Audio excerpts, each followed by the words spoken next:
Hola, ¿cómo estás? Bueno, yo muy bien. Aquí lista para compartir contigo este capítulo en el libro de Hechos, el capítulo 18. Este es el segundo viaje misionero de Pablo y está llegando al puerto de Corintios. También pasará por Efesios. Hoy vamos a estar profundizando en esta visita, en el inicio, en el fundamento de la iglesia de Corintios. Bueno, sin más, vamos a continuar. Te recuerdo, suscríbete al canal y dale un like a la campanita. Bueno, aquí estamos entonces de nuevo para estudiar juntos en el libro de Hechos de los Apóstoles. Hoy iniciando el capítulo 18 en el libro de Hechos. Esa fotografía que ven ahí en pantalla es precisamente el lugar en donde Pablo estará visitando, el lugar que Pablo estará visitando en este segundo viaje misionero, que es Corinto, un puerto. Y estas son las ruinas actuales de Corinto, en la parte de Grecia. Algunos personajes en esta historia son Pablo, Silas, que siguen de compañeros de viaje. Se mencionarán siempre los no judíos, los judíos. Aparecerá un matrimonio muy interesante que tiene una connotación interesante, importante en el libro de Hechos, que son Aquilas y Priscila. Y luego también aparece Timoteo. Y desde luego el autor Lucas, que no aparece con el nombre, pero que lo vamos viendo en el pronombre mismo, ya que él de aquí en adelante se incluye en el equipo y habla de nosotros, como estudiamos en el último capítulo que estuvimos estudiando. Dentro de los lugares geográficos mencionados en esta historia, son varios. Está Corinto, aquí está el puerto de Corinto, ¿lo pueden ver? Este es un puerto que está aquí, hay un istmo, y este es el puerto de Corinto. También va a ser mencionado Efesios, que ya lo hemos mencionado en el pasado, pero esta es la primera vez que Pablo va a ir a Efesos, pasa por Efesos, luego va a regresar, pero en este capítulo pasa por primera vez, y desde luego Jerusalén, que está aquí, que ya le hemos mencionado anteriormente, y lo que es Antioquía también, que está por acá. Entonces, estos son las ciudades más importantes mencionadas en este capítulo, sobre todo lo que es Corinto y Efeso, o Efesios. Este es el viaje, de nuevo, solamente para aquellos que se están uniendo por primera vez. Este es un viaje que Pablo salió desde Jerusalén, pasó por Antioquía, continuó por Iconio, por Listra, por Derbe, pasó por la otra Antioquía, la Antioquía que está en Turquía, esta es la Antioquía que está en Siria. Continuó hasta Troas, fue un viaje en la mayor parte terrestre, no como el primer viaje misionero, que al contrario lo hizo por acá por mar, aquí es por tierra y tocando otras ciudades, otros puertos. De Troas pasó a Filipos, que nosotros estuvimos estudiando cuando llegó a Filipos. De Filipos pasa a Atenas, que aquí lo estuvimos viendo en el estudio anterior, que fue cuando Pablo conoce a esta señora Lidia y también cuando libera a aquella joven que tenía un espíritu de adivinación y a Pablo lo meten a la cárcel y el carcelero se va a matar, Pablo le impide que se mate y así nace la iglesia, esta iglesia que fue mencionada acá. Luego Pablo va a viajar a Efeso con este matrimonio, con Priscila y Aquila, y aquí también se quedarán y estarán, ellos se quedarán ahí. Y luego Pablo continúa en su ruta a Jerusalén, donde pasa y va a Antioquía, su casa. Digámosle que es su casa porque ya Pablo pues ha trabajado muchos años, ha estado en Antioquía, en donde está esta segunda iglesia, desde donde él fue enviado a este viaje misionero. Entonces ya casi que se convirtió en su casa, aunque originalmente sabemos que Pablo es de Tarsus y que ahí era donde estaba cuando Bernabé lo fue a buscar precisamente para que se hiciera cargo de la iglesia en Antioquía. Temas principales. Bueno, seguimos en el segundo viaje misionero de Pablo. Eh, visita por 18 meses consecutivos a Corinto. Ahí se queda 18 meses. Esta es la visita más larga que Pablo ha hecho a una ciudad hasta el momento, la que vamos a estudiar hoy. Luego hace una visita corta a Efeso, como veremos, es muy corta relativamente, aunque luego regresa y la segunda vez no será tan corta. Pasa por Jerusalén, que hay una festividad, hay unas fiestas importantes en Jerusalén, regresa a su casa, Antioquía, como decía anteriormente. Bueno, ese es aproximadamente el peregrinaje de este capítulo. Y iniciamos acá ya con el verso 1 del capítulo 18. Este es un capítulo muy interesante, contiene una historia importante del caminar y de los viajes de Pablo. Nos dice el texto entonces que después de esto, o sea, después de donde venía, de Roma, Pablo se marchó de Atenas y se fue a Corinto. El verso, el verso 1 es un verso de transición, como pueden ver. Después de esto, Pablo se marchó de Atenas y se fue a Corinto. Cuando leemos al inicio de un capítulo, al inicio de un verso, después de esto, tenemos que notar que es un verso de transición y así se le llama. Es cuando pasa de una historia a otra historia. En este caso, además de una historia a otra historia, está pasando de un lugar geográfico a otro lugar geográfico. Pablo había viajado mucho durante este segundo viaje misionero, aunado al primero. O sea que ya Pablo llevaba mucho tiempo viajando. Había sufrido mucho, como hemos leído anteriormente. Había sido apedreado, había sido encarcelado, había sido latigado, había estado enfermo con malaria. O sea, había pasado por mucho Pablo a estas alturas. Había sido rechazado por su propia gente, había sido insultado, había sido perseguido, había sido non grato en muchas ciudades, lo habían expulsado afuera de las murallas de la ciudad, había pasado por muy malos tiempos climáticos también, eh, y bueno, su vulnerabilidad como ser humano lo estaba permeando. Y vamos a encontrar en este capítulo que Pablo tenía miedo, que Pablo estaba desanimado, que posiblemente podría estar hasta deprimido. Y eso lo podemos corroborar con textos externos al libro de los Hechos. Y eso vamos a hacer. ¿Cómo vamos a saber que esto que estoy diciendo es acertado y está en la Biblia? Porque nos lo cuenta Pablo en otros momentos y en otras cartas. Nos habla de este momento cuando llegó a Corinto, cómo él se sentía anímicamente. Y lo vamos también a confirmar por el mismo texto más adelante cuando lleguemos a su momento. Miren lo que Pablo nos dice en Primera de Corintios. O sea, Pablo en el texto anterior está llegando a Corintios por primera vez, ¿verdad? Y aquí, ya después de un tiempo, les está enviando una carta. Y vean lo que les dice en la carta. En esa carta les menciona este primer momento. Yo mismo, hermanos, cuando fui a anunciarles el misterio de Dios, no lo hice con gran elocuencia y sabiduría. Me decidí, más bien, estando entre ustedes, a no saber de cosa alguna excepto de Jesucristo y de este crucificado. O sea, ese fue mi mensaje, está diciéndoles Pablo. Es más, me presenté ante ustedes con tanta debilidad que temblaba de miedo. Tremendo, ¿no? No les hablé ni prediqué con palabras sabias y elocuentes, sino con demostración del poder del Espíritu. O sea, un miedo en su propia debilidad como ser humano. Estaba vulnerable, estaba pasando un momento de vulnerabilidad humana. Para que la fe de ustedes no dependiera de la sabiduría humana, sino del poder de Dios. O sea, a pesar de que estaba en esa condición tan vulnerable, yo igual les prediqué. Igual les prediqué porque no prediqué en sabiduría ni en elocuencia, prediqué en el poder de Dios.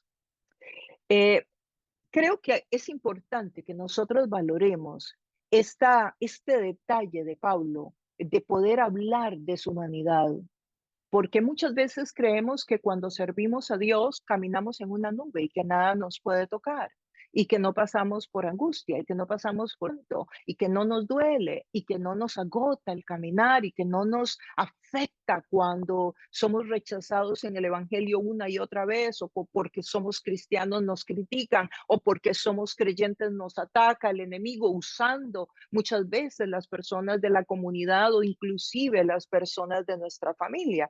Claro que nos afecta, claro que nos duele. Lo que pasa es que hay una fuerza y un poder de Dios en nosotros que nos sostiene de pie, pero no quiere decir que no pasamos por momentos difíciles y me quiero incluir ahí, porque Pablo me parece que está haciendo algo muy sanador para todos los que servimos a Dios y para todos los creyentes. Y si algún día estás desanimado, si algún día estás pasando un momento difícil, eh, en el cual ves tu humanidad al frente tuyo, bueno, que te acuerdes que también un hombre como Pablo, escogido por Dios con un llamado tan prominente, con una gran claridad para escuchar al Espíritu Santo, un hombre que fue llevado por Dios al cielo mismo y devuelto, pues aquí lo vemos vulnerable. Entonces no podemos nosotros, lógicamente, esperar que nuestra vida no sea en algún momento afectada por los devenir de la vida o del ministerio, del servicio, del cristianismo. También tenemos este otro verso, también de Pablo, en 2 Corintios 11:9. ¿Es que cometí un pecado al humillarme yo para enaltecerlos a ustedes? Predicándoles las buenas noticias de Dios gratuitamente. Aquí está hablando de sus finanzas. Está hablando de que estaba pasando además un momento económicamente difícil. Y uno diría, pero ¿cómo? Dios permite que alguien que le esté sirviendo a tiempo completo pase por un momento difícil. No es que le faltó fe, no es que no supo cómo orar, Pablo. No, recuerden que el texto bíblico en muchos pasajes nos dice que Pablo mismo dice que él ora más que todas las personas a las que les está llevando el evangelio. Y Pablo dice que él ora en lenguas por horas de horas también. O sea, que no está hablando Pablo aquí una desde una espiritualidad no bien llevada o desde una espiritualidad que no es madura. No, está hablando que cometí un pecado al humillarme para no enaltecerlos a ustedes, predicándoles las buenas noticias de Dios gratuitamente. De hecho, despojé a otras iglesias. O sea, le pidió a otras iglesias dinero, financieramente ayuda al recibir de ellas ayuda para servirles a ustedes. O sea, yo llegué a ustedes a Corinto porque otras iglesias me estaban sosteniendo y me identifico tanto con el apóstol porque yo le sirvo a una gente con lo que otra gente me ayuda económicamente. Yo recibo ofrendas de personas a las que ni siquiera les predico el evangelio. Son personas que se alimentan en otro lugar, que ni siquiera son miembros, ni siquiera son personas que yo estoy discipulando, pero sin embargo me colaboran económicamente para que yo pueda ir a las naciones o para que yo pueda estar sirviendo al Señor tiempo completo. El verso 9 dice, cuando estuve entre ustedes y necesité algo, no fui una carga para nadie, pues los hermanos que llegaron de Macedonia, o sea, quiere decir que cuando estaba en Corinto y cuando llegó en esa situación económica difícil, dice que hubo unos hermanos que llegaron de Macedonia y suplieron sus necesidades. O sea, que vino dinero desde otra ciudad, de hecho, desde otra provincia, desde otro lugar y suplieron mis necesidades. He evitado serles una carga en cualquier sentido. O sea, no les he pedido. Esto me encanta, o sea, me encanta porque creo que también es muy importante que las personas sepan que los que servimos a Dios también pasamos necesidades económicas y que también hay gente generosa que también provee para el reino de Dios, gente que ni siquiera posiblemente alguien le va a llegar a dar las gracias nunca, porque son personas que dan y ni siquiera necesitan que les mande una carta de agradecimiento por lo que me dan, sino que lo dan y lo dan para el Señor. Y ni siquiera van a recibir las gracias, porque cuando yo estoy predicando en la India o en la China, o cuando estoy predicando en Japón, o cuando estoy predicando en África, esas personas nunca van a saber que ese tiquete aéreo y que ese hospedaje y que esa alimentación ¿Quién la pagó? Ni siquiera les pasa por la cabeza preguntarse. Se imaginarán que me lo paga una organización o que me lo paga, no sé, una empresa o que yo quién sabe para quién trabajo. Y no saben que son personas que me dan $20, $30, $100, $80. Y entre todas esas ofrendas se logra el poder estar sirviendo al Señor tiempo completo. Y otro texto más, 1 Corintios 6:9, para que sepamos por qué estoy diciendo que Pablo ahí en Corinto, cuando llega, está pasando un momento de humanidad, un momento vulnerable. Ven cómo ahora Pablo está hablando muchos años después, porque en el texto que hoy nos ocupa, en Hechos 18, está apenas llegando.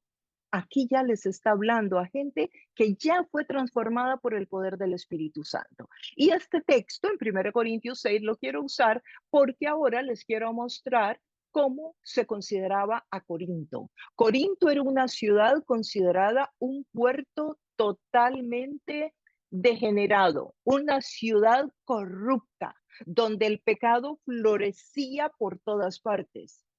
Y por eso Pablo en Primera de Corintios se refiere a ellos de esta manera. 1 Corintios 6:9, ¿no saben que los injustos no heredarán el reino de Dios? No se dejen engañar, ni los inmorales sexuales, ni los idólatras, ni los adúlteros, ni los sodomitas, ni los homosexuales, ni los ladrones, ni los avaros, ni los borrachos, ni los calumniadores, ni los estafadores heredarán el reino de Dios. Y eso eran algunos de ustedes. De esta manera no se refiere Pablo en Colosenses, por ejemplo. Cuando habla la carta a los Colosenses, el mensaje de Pablo más bien es tratando de clarificar doctrinas falsas que habían. Sin embargo, en Corinto no. En Corinto está llamando y está mencionando pecados de inmoralidad sexual en su gran mayoría.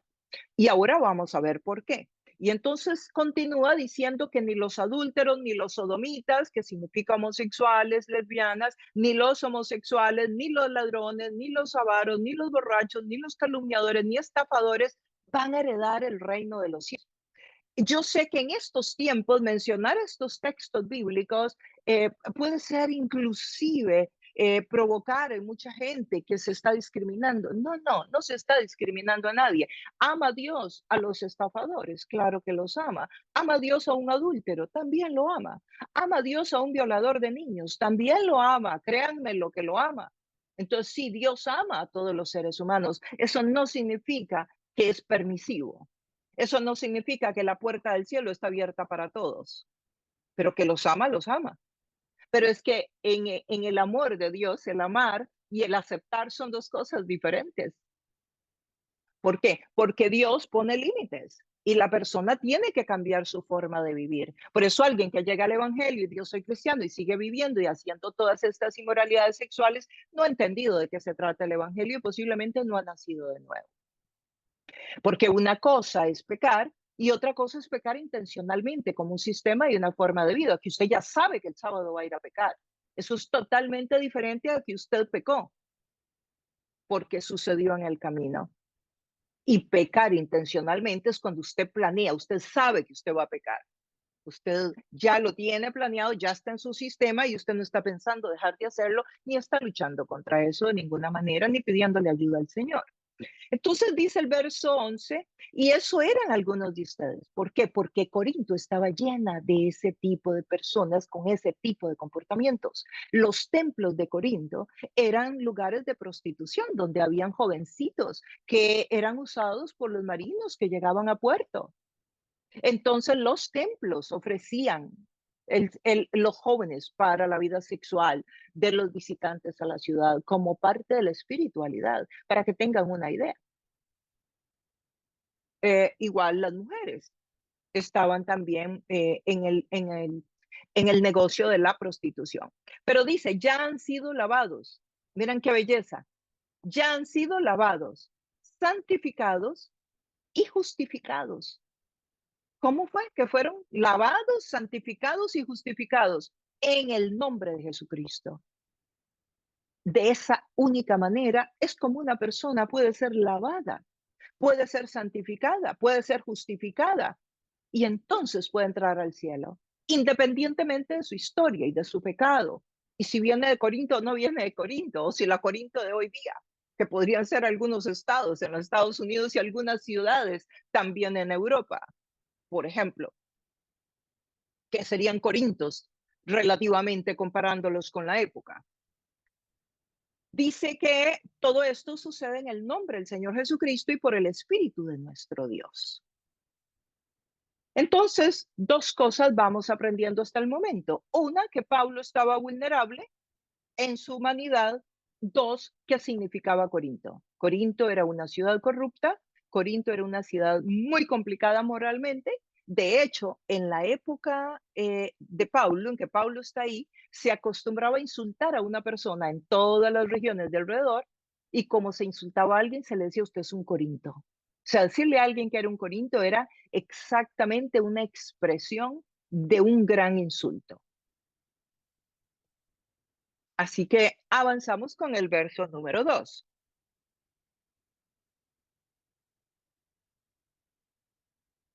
Allí se encontró con un judío llamado Aquila, natural del Ponto. ¿En dónde es allí? En Corinto. Y con su esposa Priscila. Hacía poco habían llegado de Italia, porque Claudio había mandado que todos los judíos fueran expulsados de Roma. Pablo fue a ver. Aquí me parece a mí que esto es importante. ¿Por qué? Porque nosotros tenemos que ver que el antisemitismo existe desde los orígenes, desde el primer siglo. ¿Por qué Claudio, por qué Aquila y Priscila se habían tenido que ir de Italia? Porque el emperador Claudio había ordenado que todos los judíos se tenían que ir. Así de sencillo. Y por eso ellos pues llegaron a Corinto. Y así es como se conocen con Pablo. Pero porque había algo contra los judíos de parte del imperio romano. Y recuerden que el imperio tenía muchos grupos étnicos, ¿verdad? Muchísimos grupos étnicos, no eran solo los judíos los que habían conquistado muchas naciones. Como pueden ver, la zona del imperio se había extendido enormemente, pero era con los judíos con los que tenían estas actitudes. Entonces dice que Pablo se encuentra con ellos. ¿Con quién? Con el señor Aquila, es el hombre, que era natural de Ponto, y su esposa Priscila.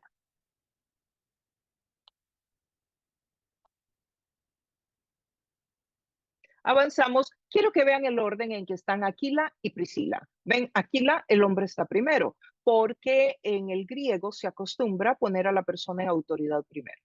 Entonces, Aquila, en el caso de los matrimonios, se pone al hombre primero porque así se entendía el orden correcto o el orden social, digámoslo así. Aquila, el hombre, y luego Priscila. Muy parecido a como es en nuestro tiempo.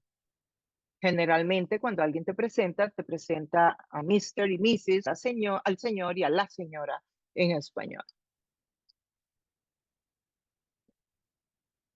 Y quiero que lo noten este orden de Aquila primero y luego la esposa, porque lo voy a mencionar y en unos cuantos versos.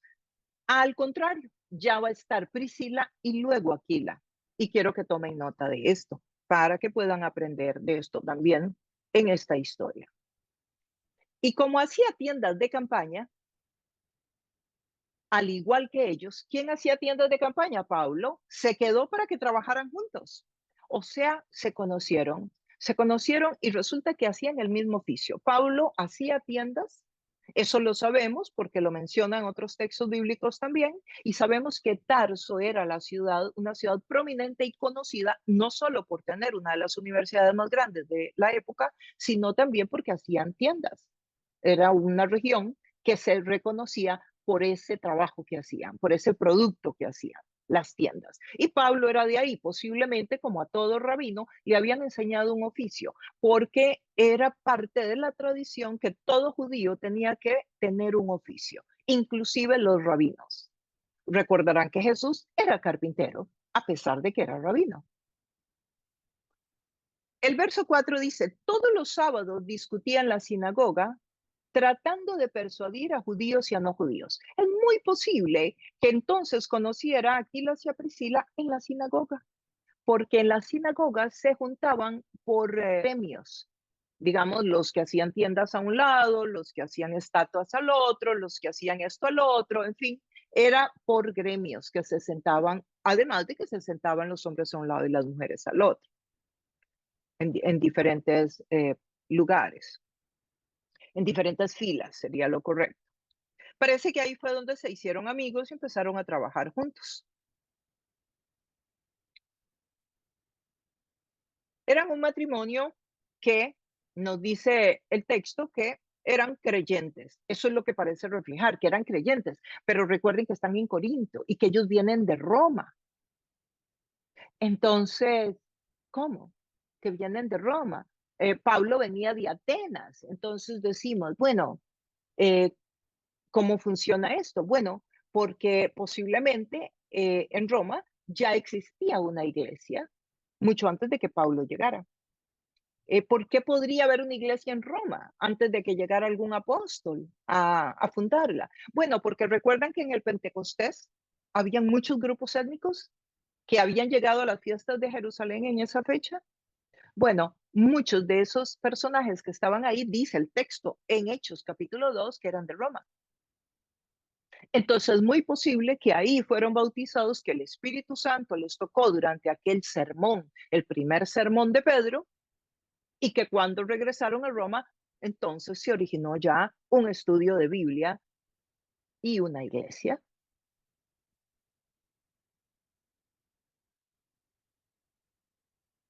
Voy a mostrarles, a ver si lo tengo por acá. Sí, aquí está. Esto es para que tengan una idea, las tiendas a las que Pablo, Priscila, Aquila se ocupaban. Este era el negocio que tenían y esto era lo que hacían. Para los beduinos, para los que vivían en el desierto, para las personas del camino. Entonces, este era el negocio, que era algo muy común en la época, ¿verdad?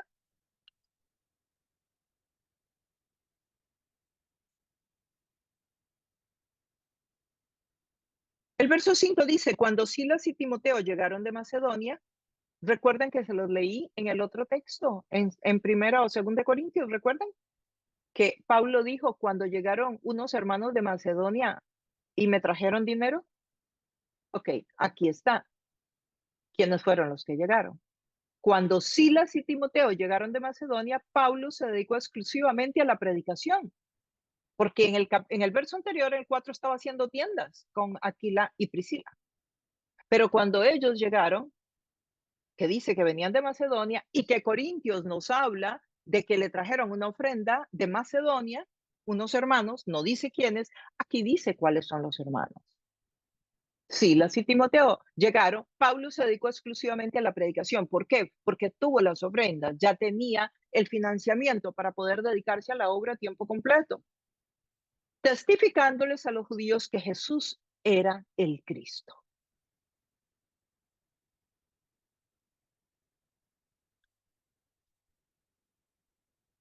Verso 6, pero cuando los judíos se opusieron a Pablo y lo insultaron, otra vez rechazo para Pablo, de su propia gente.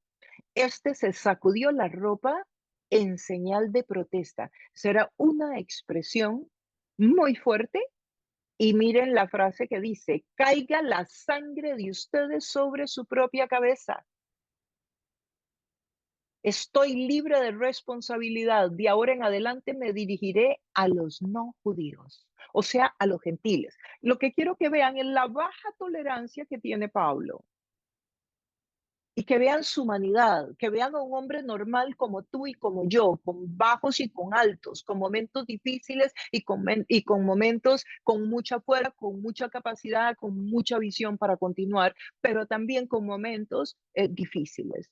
Aquí Pablo está con baja tolerancia. Claro, y esto no lo sé yo porque sí, sino por los versos que leí al principio para ustedes en Corintios, donde Pablo está reconociendo que tenía miedo, que estaba en un momento difícil y donde además ya nosotros hemos estudiado 17 capítulos. Ya sabemos todo lo que le ha pasado a Pablo, no se nos puede olvidar, porque en el momento en que tú lees historia, y el libro de los Hechos es un libro de historia, tienes que tener la pintura completa. De lo contrario, en la historia no se aprovecha al máximo. Si nosotros solo nos focalizamos en el 18 y capítulo 18 y perdemos de contexto todo lo que hemos aprendido, no entendemos por qué Pablo está haciendo esto.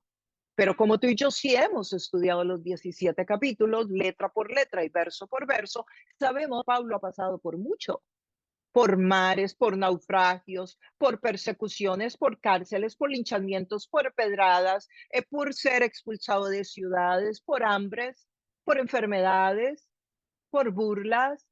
En una oportunidad en Listra lo mataron casi, o posiblemente lo mataron, como hablé en el estudio. En fin, Pablo ha pasado por mucho. Y aquí, donde ve esta actitud de parte de los corintios en la sinagoga, sencillamente dice que caiga la sangre de ustedes sobre su propia cabeza. Estoy libre de responsabilidad. De aquí en adelante, no me dirijo más a los judíos. Pablo había llegado entonces a un momento de su límite. Esta expresión de Pablo, caiga la sangre de ustedes sobre su propia cabeza, era como un refrán de la época, como una forma de expresar algo. Se los voy a ilustrar con una, una fotografía, sí, que tengo acá. El vigilante de las murallas era una persona. Ustedes saben que las ciudades de la época, como he mencionado en anterioridad, estaban protegidas por murallas, por las invasiones, por las guerras. Entonces, en esas murallas habían vigilantes, watchmen. Había gente que estaba ahí vigilando, viendo a ver si el enemigo venía. Y le tocaba, pues, hacer un sonido con el cuerno de manera que la gente supiera que venía alguien. O el rey, o el emperador, o los principales de la ciudad se enteraran que alguien se estaba acercando y de ser el vigilante. Había alguien siempre vigilando las murallas. Bueno, lo que Pablo está diciendo ahí, la sangre caiga sobre sus cabezas, es que él está siendo liberado de toda responsabilidad cuando venga la desgracia sobre sus vidas, cuando venga lo malo, porque él está procurando llevarle las buenas nuevas, pero ellos no están entendiendo el mensaje. Entonces, Pablo está dando una expresión muy fuerte de que algo catastrófico, que algo muy mal va a venir sobre sus vidas. ¿Recuerdan ustedes cuando Pilato se lavó las manos, cuando los judíos venían y le gritaban el pueblo, porque en ese caso era el pueblo, claro, movilizados por el liderazgo judío? El pueblo gritaba que lo crucificaran a Jesús y Pilato estaba tratando de que no fuera así. Decía pues que era un hombre inocente, que no había hecho mayor cosa como para ese tipo de muerte, y les ofreció inclusive liberar a otro preso que sí era culpable. Este, y ellos pidieron que liberara, les ofreció cambiarlo y ellos propusieron que liberara al preso. Bueno, ya cuando todo termina, Poncio Pilato dice que se lava las manos. Bueno, es el mismo tipo de expresión. O sea, la sangre de Jesús caiga sobre ustedes, sería el mensaje que Poncio les está dando, que Pilato les está dando. Sí, él lo manda a crucificar, pero la sangre de este inocente caerá sobre ellos. ¿Qué le contesta el pueblo? ¿Ustedes recuerdan? Que la sangre de ese hombre caiga sobre nuestros hijos. Eso dice el pueblo judío. Me pregunto cuáles habrán sido o estarán siendo todavía las consecuencias de esas palabras.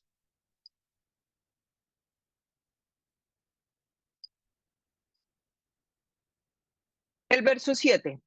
Entonces Pablo salió de la sinagoga y se fue a la casa de un tal Ticio Justo, que adoraba a Dios y vivía al lado de la sinagoga. O sea, ya Pablo tenía sus conocidos. ¿Ah? Ya tenía gente que había creído. Crispo, el jefe de la sinagoga, oigan, el jefe era la persona a cargo de la sinagoga, no necesariamente el rabí, pero la persona que administraba el lugar. Creyó en el Señor con toda su familia. Wow, ya está empezando a haber fruto, Pablo. También creyeron y fueron bautizados muchos de los corintios que oyeron a Pablo. O sea, ya empezó Pablo a ver fruto en Corinto. Pablo está aquí en este momento, como podemos ver, eh, recogiendo un poco el fruto, pero no tan rápido como él había visto en el pasado en otras ciudades donde había llegado.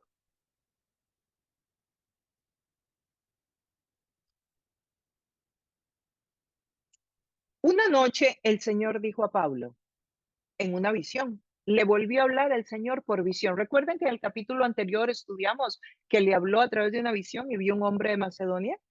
Bueno, aquí le vuelve a hablar en visión, porque Dios habla de diferentes formas.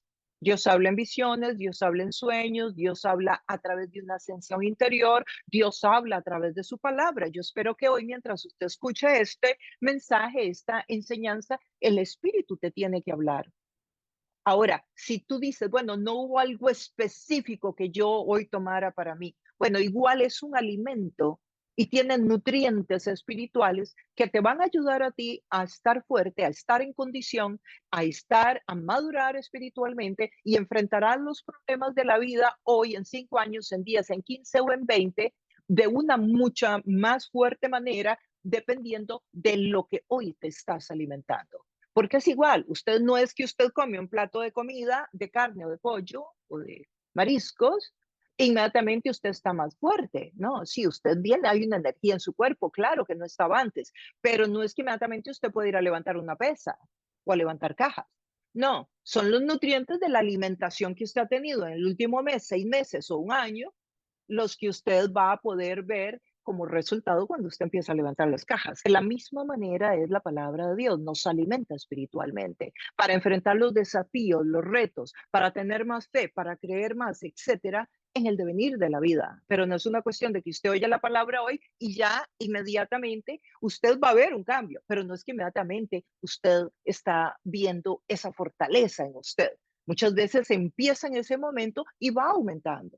Pero definitivamente la palabra de Dios es importantísima, escucharla. Dios nos habla a través de la palabra. A Pablo le está hablando a través de una visión. Dice, no tengas miedo. ¡Wow!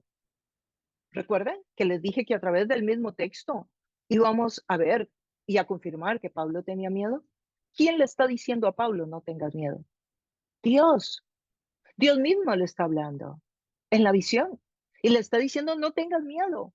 Sigue hablando y no te calles. O sea, quiere decir que Pablo pensaba callarse, porque si no, ¿por qué se lo va a decir? Pues además le dice, pues que estoy contigo. Aunque te ataquen, no voy a dejar que nadie te haga daño, porque tengo mucha gente en esta ciudad. Qué maravilla de visión tiene Pablo acá. No tengas miedo, sigue hablando, no te quieres, pues estoy contigo. O sea, estoy contigo. Aquí estoy presente, en silencio, pero estoy presente. Y es que Dios está con nosotros. Usted y yo sabemos la importancia, posiblemente lo has vivido en algún momento, de en un momento de duelo, en un momento difícil de la vida, tener un familiar o un amigo o una amiga que esté con uno, aunque no le hable, aunque no esté hablando. Ante la pérdida de un padre, de un amigo, de un esposo, de un hijo, ante la enfermedad de un ser querido en un hospital, que una amiga llegue y se le siente a uno al lado del hospital. Solamente el que estén con uno, el acompañamiento silencioso, que se llama eso en el campo de la psicología y de la consejería bíblica. El acompañamiento silencioso es ya sanador, es ya restaurador. Y aquí Dios dice, estoy contigo. Y también le dice el por qué.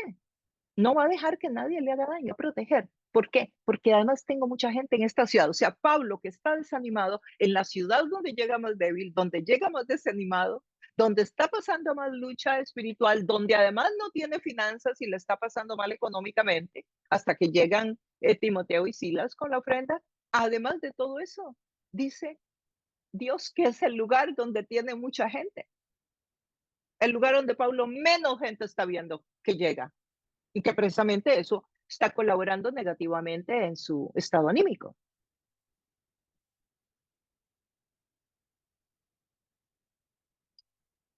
Entonces, Dios le dice, no tengas miedo. Dios le dice, sigue hablando. Dios le dice, estoy contigo. Dios le dice, te voy a proteger. Y tengo mucha gente en esta ciudad. Esta es una promesa que Dios le está haciendo a Pablo y tenemos que aclarar que es una promesa muy específica para una persona específica en un momento específico. No podríamos decir que esa es una promesa que Dios nos hace a todos y que todos podemos apropiarnos de esa promesa. Sí, es verdad que dice la palabra que no tenemos que tener miedo, lo dice muchos textos bíblicos. También dice que Dios nos protege. También dice el Señor que no debemos de dejar de hablar. Y también es porque Dios tiene mucha gente. Y todo eso es verdad. Pero nosotros no podríamos decir que entonces nunca nada nos va a suceder, por ejemplo, en cuanto a la protección. Porque sabemos que somos humanos y un día todos pasaremos a la presencia de Dios, ya sea por una manera o por otra, pero pasaremos a la presencia de Dios y al mismo Pablo. Sabemos que más adelante va a ser picado de una serpiente, por ejemplo. Entonces Pablo diría, ya, pero no me prometiste. Bueno, yo te prometí aquí en Corinto, le va a decir Dios. ¿Sí me explico? Entonces es una promesa específica para una persona específica en un momento específico. ¿Que Dios te lo puede prometer a ti? Claro, a mí me ha hecho promesas y me las ha cumplido. Pero es algo que Pablo tuvo una visión para él. No es una doctrina que la podemos enseñar en las iglesias para todo el mundo, porque entonces cuando alguien se muera, cuando alguien se enferme, va a decir, ¿y entonces qué? ¿No era una promesa de Dios? Espero haberme explicado. El verso 11. Así que Pablo se quedó allí un año y medio enseñando entre el pueblo la palabra de Dios. Un año y medio se quedó en Corintio. ¿Vieron?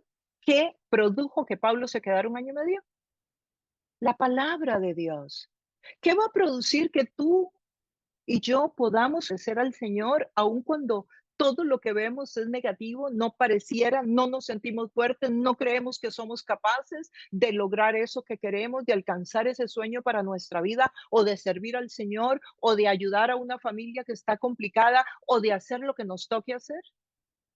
Bueno, lo que sucede es exactamente eso, que cuando Dios habla, ya sea a través de esta prédica hoy o a través de una palabra específica de Dios a tu vida o cuando estás en tu devocional diario, el Espíritu Santo hace cosas en ti que te fortalecen, como hablaba antes de los nutrientes espirituales, y te van a ayudar a que tú hagas la voluntad del Señor. Sí, es esa fuerza que no viene de nosotros, sino que viene de Dios y es producto de la palabra de Dios. Dios le habló a Pablo, bueno, ahora Pablo pudo quedarse un año y medio. Veamos cómo es que Dios lo protegió, porque esta es una parte muy interesante. ¿Cómo es que Dios lo protege? Mientras Galión era gobernador de Acaya, o sea, de toda esa provincia, los judíos a una atacaron a Pablo y lo llevaron al tribunal. O sea, se encontró con un momento difícil de nuevo Pablo. Este hombre, denunciaron ellos, anda persuadiendo a la gente de adorar a Dios de una manera que va en contra de la ley de los judíos.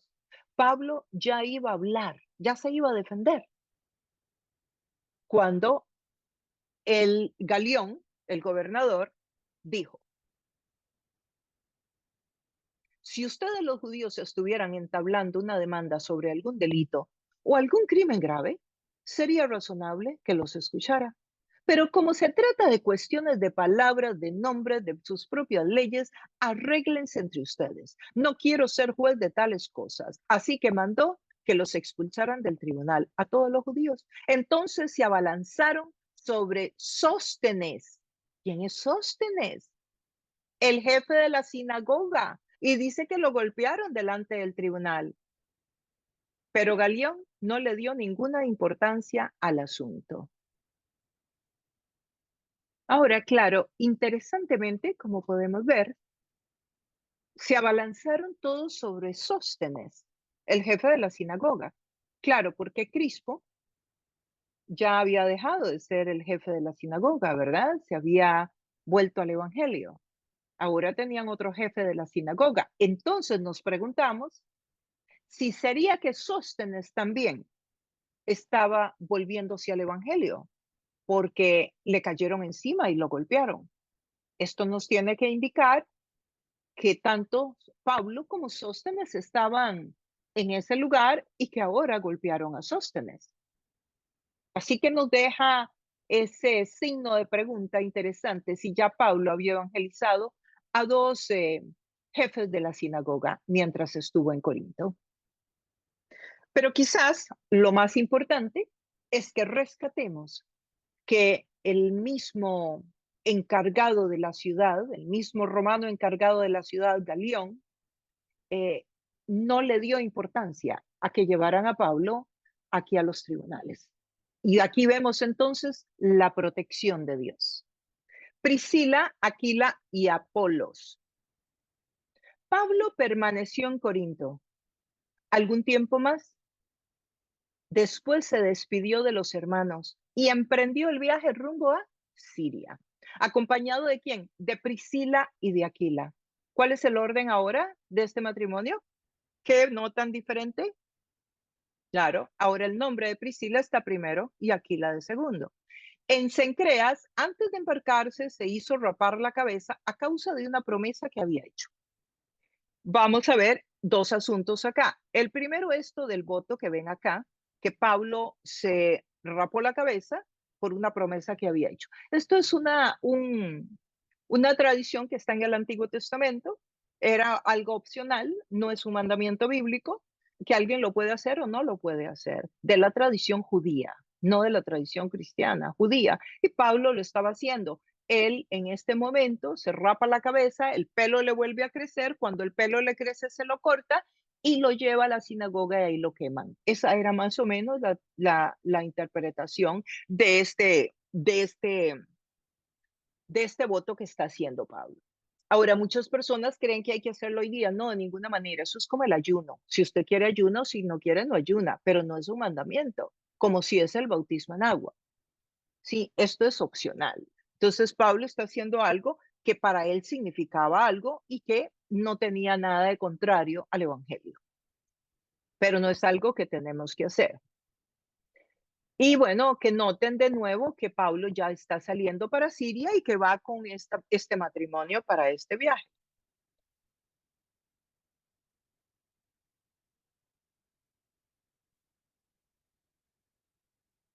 Entonces, están acá. Pablo había estado en Atenas, ahora pasa a Corinto y de Corinto va a pasar a esta región y van a parar en Efeso. Eso es lo que va a suceder. Pablo va a continuar y aquí se van a quedar Priscila, Aquila, y luego se les van a unir Timoteo y Silas acá. Entonces, ahora pondremos la atención en estos tres nombres, Priscila, Aquila y Apolos.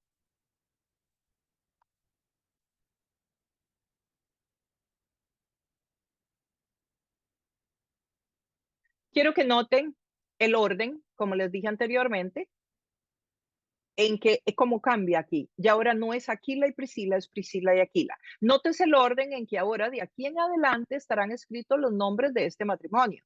Primero la mujer y luego el hombre. ¿Y qué hablamos al principio? Porque se acostumbraba en la literatura griega a poner adelante la persona en autoridad. ¿Qué quiere decir esto? Que la persona en autoridad aquí, de aquí en adelante, es Priscila, la mujer, porque de aquí en adelante se va a referir al ministerio de ellos. En cuando se conocieron, allá al principio, cuando Pablo llegó, era un matrimonio que conocía y que trabajaban juntos haciendo tiendas. Ahora ya está hablando de este matrimonio que sirven a Dios juntos, pero ella es la persona que está en autoridad. Y sabemos por esta evidencia, pero también tenemos otras evidencias más y también desde luego tenemos muchos otros casos en la Biblia que nos van enseñando de que sí, la mujer ya estaba en el ministerio desde el primer siglo y que no pasa absolutamente nada de que la mujer sea la pastora y el hombre sea el que trabaja en el negocio o en lo que les corresponda para sostenerse en el ministerio. Y tampoco significa que el hombre no está en el ministerio, porque en este caso ambos servían al Señor. O por lo menos es lo que el texto nos está diciendo, que ambos servían a Dios.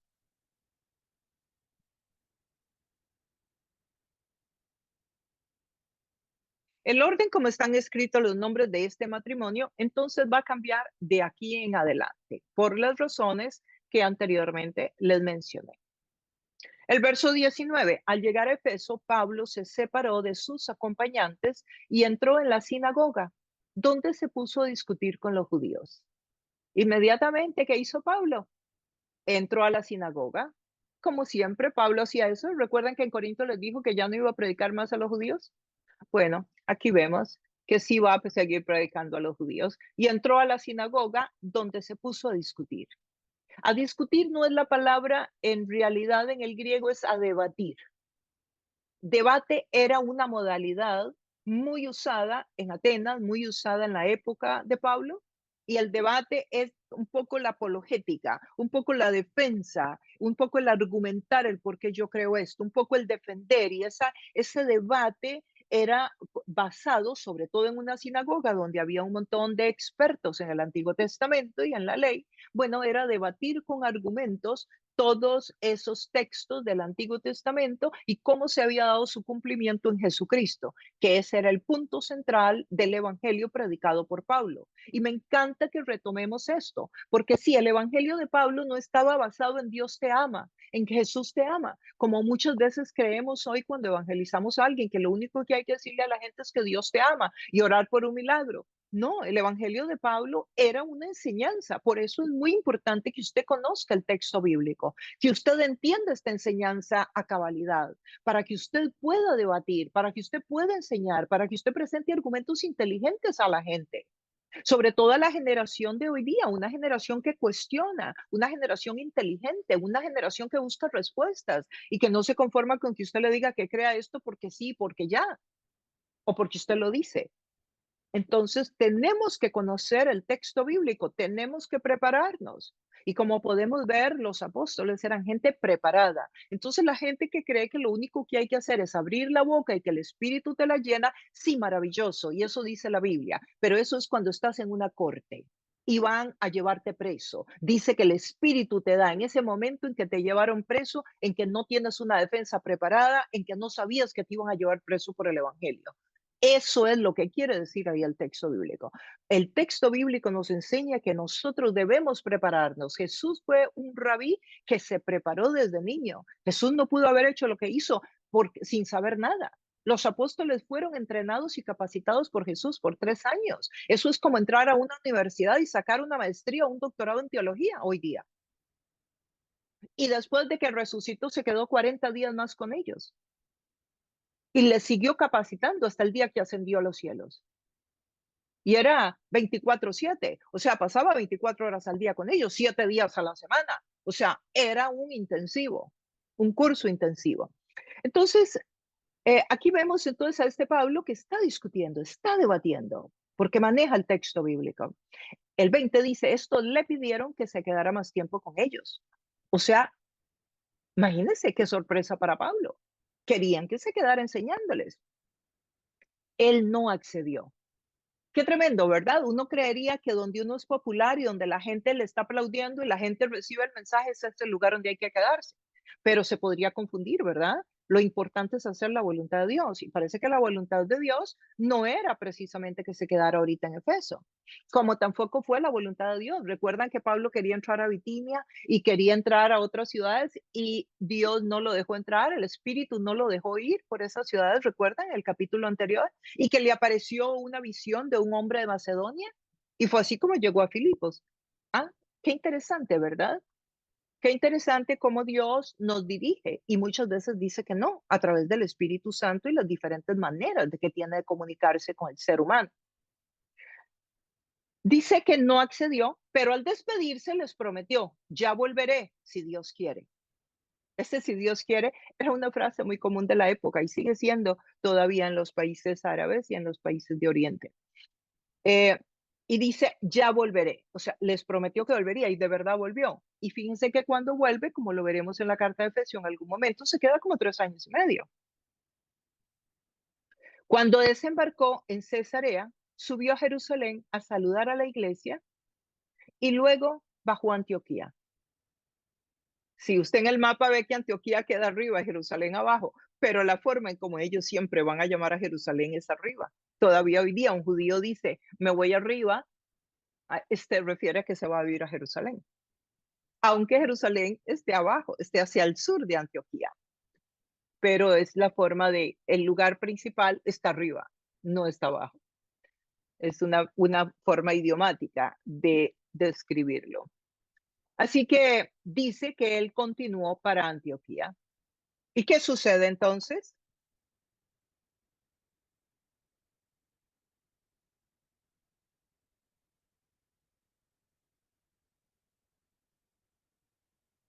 El verso 23. Pablo ya regresó a su casa, ¿verdad? Está en Antioquía. Y entonces dice, después de pasar algún tiempo allí, Pablo se fue a visitar una por una las congregaciones de Galacia, de Frigia, animando a todos los discípulos. O sea, hizo un recorrido por ahí, por la zona, por Antioquía, a las iglesias que él había fundado. Por aquel entonces llegó a Efeso. Pablo no está en Efeso, recuerden, Pablo está en Antioquía, en otra región. Pero aquí nos cuenta Lucas que llegó a Efeso un judío llamado Apolos, que venía de Alejandría. Era un hombre ilustrado y poderoso en el uso de las escrituras. Bueno, este es un personaje sumamente interesante. Apolo es un nombre griego, o sea que él era griego y además venía de Egipto. Alejandría era la capital de Egipto.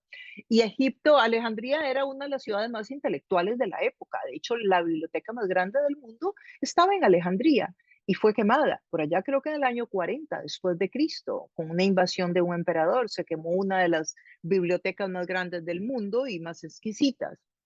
Eh, entonces, él viene de esta zona donde habían además dos escuelas teológicas. Estaba la de Filón y había otra escuela también. Entonces, es muy posible que Apolo se hubiera educado en una de estas escuelas de teología y que ahí fuera donde él había aprendido tantísimo sobre el Antiguo Testamento, porque cuando dice poderoso en el uso de escrituras, se está refiriendo al Antiguo Testamento. Era lo que había escrito, era lo que existía.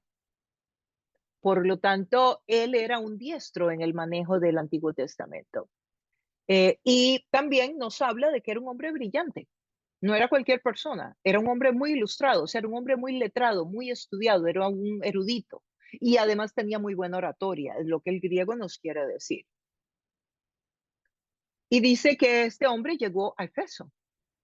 ¿Y qué pasa en Efeso cuando él llega? Había sido instruido en el camino del Señor. ¿Ven? Eso es muy posible que pasó en Alejandría. Y con gran fervor hablaba y enseñaba con la mayor exactitud acerca de Jesús. O sea, el Evangelio ya había llegado a Egipto, ya había llegado a Alejandría. Interesante, ¿no? Ya sabemos que cuando María estaba embarazada, hubo un edicto del emperador y José y María tuvieron que huir a Egipto y estar muchos años por allá, ¿verdad? También sabemos que aquel hombre, este eunuco que había conocido Felipe en Samaria, ¿recuerdan? Era de esa región. Bueno, aquí nos encontramos con que este señor había sido instruido, no sabemos quién lo había instruido, pero podemos especular un poco hablando de lo que estamos hablando, que ya el Evangelio había llegado a Egipto, o tal vez otro de los apóstoles se había ido a Egipto. Hay quienes dicen que otros apóstoles fueron para Egipto y hay alguna literatura al respecto sobre Tomás, por ejemplo. Hay una iglesia, de hecho, en Egipto, que dicen que fue fundada por el apóstol Tomás. Dice, hablaba y enseñaba con la mayor exactitud acerca de Jesús, aunque conocía solo el bautismo de Juan. O sea, hasta Juan había llegado a él, no conocía el resto. Sin embargo, él hablaba con pasión, él hablaba con fervor y él manejaba el texto bíblico. ¿Qué quiero decir con esto? Que no solamente las personas que manejan todo el conocimiento bíblico son las que pueden hablar de Dios. Este hombre lo hacía muy bien, con lo que sabía. Así debe ser tú. Tú debes hablar de Dios con lo que sabes. Claro, sigues creciendo, sigues madurando, sigues adquiriendo más conocimiento, pero no tienes que saberlo todo porque no hay nadie que lo llegue a saber todo. Porque yo entre más conozco la Biblia, más tengo que conocer y entender que no conozco nada. Entonces, ninguna persona conoce toda la escritura a cabalidad porque la revelación de Dios es progresiva con cada ser humano y también a nivel colectivo. Y aquí encontramos a un hombre que dentro de lo que él sabe, él lo está haciendo. Y esto me recuerda un poco a mi persona. Cuando yo comencé en el ministerio, yo no me conocía la Biblia, pero sin embargo yo empecé a predicar a los 15 días de convertida y predicaba a mis amigos en mi casa. Y en mi casa crecía el número de mis amigos. Yo tengo amigas súper creyentes y amigos súper comprometidos con Dios, a quienes yo les prediqué el evangelio a los 15 días de yo haber tenido mi experiencia con Jesucristo. Y hoy ellos están fieles y firmes en el Señor, igual que yo, por años y décadas enteras. Hoy sirven al Señor y eran mis amigos de fiesta.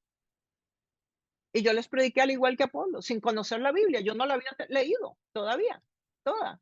Estaba empezando a leerla, pero no estaba en ninguna escuela, no había ido a aprender nada. Yo no sabía ni lo que decía posiblemente a cabalidad, pero yo compartía lo que sabía y lo compartía con fervor y lo compartía con pasión. Y mis amigos hoy son creyentes.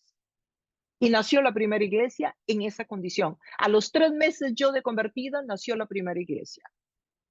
Producto de esa pasión, de ese fervor y de que yo hablaba del Señor y claro, estudiaba la Biblia, pero ¿quién a los 3 meses se sabe la Biblia? Nadie. Pues igual, me comparo con Apolo en ese sentido. Y dice el verso 26, comenzó a hablar valientemente en la sinagoga. Sí, yo también. A mí me daba igual que me rechazaran, que mis amigos les pareciera loca. Mis amigos me decían que si estaba deprimida. Mis amigos me decían que qué me ha pasado. Mis amigos me decían que si quería salir, tomar algo, que me pasaba, que me sintiera cómoda hablando con ellos, que si algo muy malo me había sucedido, que cómo era posible que no quisiera ir a una fiesta más o que yo no quisiera irme a emborrachar otra vez. Eh, y claro, yo seguía predicando con valentía, no me importaba el rechazo. Dice, comenzó a hablar valientemente en la sinagoga. Al oírlo Priscila y Aquila, lo tomaron a su cargo y le explicaron con mayor precisión el camino de Dios. Claro, Priscila y Aquila ya estaban bien formados y Pablo había estado con ellos. Y de nuevo vean que está Priscila primero y Aquila después. Dice que lo tomaron a su cargo y le explicaban con mayor precisión el camino de Dios. ¡Qué belleza! Cómo el Señor se ocupa de continuar haciendo el trabajo en nuestra vida. Y cómo nosotros debemos de empezar a hablar de Cristo con lo que tenemos. Y Dios se encargará de seguirnos dando el alimento que nos hará llegar a una madurez espiritual. El verso 27, como Apolos quería pasar a Acaya, los hermanos lo animaron y escribieron a los discípulos de allá para que lo recibieran. Cuando llegó, ayudó mucho a quienes por la gracia habían creído, pues refutaba vigorosamente en público a los judíos, demostrando por las escrituras, que Jesús es el Cristo. Sí, es la Biblia la que transforma vidas. Fue la Biblia la que transformó a Apolos. Fue la Biblia la que transformó mi vida. Es la palabra de Dios la que va a transformar la tuya. No es un comentario, no es lo que la gente te diga, es la palabra de Dios. La palabra de Dios cuando es enseñada es transformativa. Hace cambios en la vida del individuo, en tu vida, en la mía y en la de las personas a quienes le hablemos. Confía en que tú cuando hables la palabra, independientemente del conocimiento que tengas, el Espíritu te va a respaldar. Y Dios va a hablar y Dios va a transformar porque el que hace el cambio es el Espíritu Santo, no eres tú ni soy yo. Es el Señor que hace la obra a través de la palabra. Y cuando veas que no hay un resultado como vivió Pablo en Corinto al principio, sigue perseverando, porque el fruto lo da Dios. Y no nuestros ojos, ni nuestras emociones, ni lo que vemos. Nosotros obedecemos a Dios y que Él se encargue del resto. ¿Qué te parece? Y el Señor se encargará de continuar el crecimiento en esa persona, en esa vida. Pero nosotros haremos la obra como Dios nos llama. Y recordemos, Pablo, un ser humano como tú y yo, con debilidades y con fortalezas, con momentos difíciles. Y cuando tú pases por ahí, recuerda que se vale ser humano, que Dios no espera que los que le sirvamos o los que le seguimos o sus discípulos y sus discípulas seamos perfectos, sino que somos personas con vulnerabilidad, somos personas a las que nos permean las situaciones que vivimos a nuestro alrededor. Y está bien sentir, y está bien desanimarse. Lo que tenemos que hacer es después de llorar, de desanimarnos, de pasar un momento difícil, orar al Señor y volvernos a levantar, sostenidos de la mano de Dios. Nos agrada mucho que nos hayas acompañado hoy en el estudio. Esperamos que haya sido bueno para tu vida, que hayas podido comprender mejor esta parte de la historia de los fundamentos de la iglesia primitiva. Bueno, sin más, te recuerdo suscribirte al canal si no lo has hecho, darle un like a la campanita y nos vemos en el próximo estudio.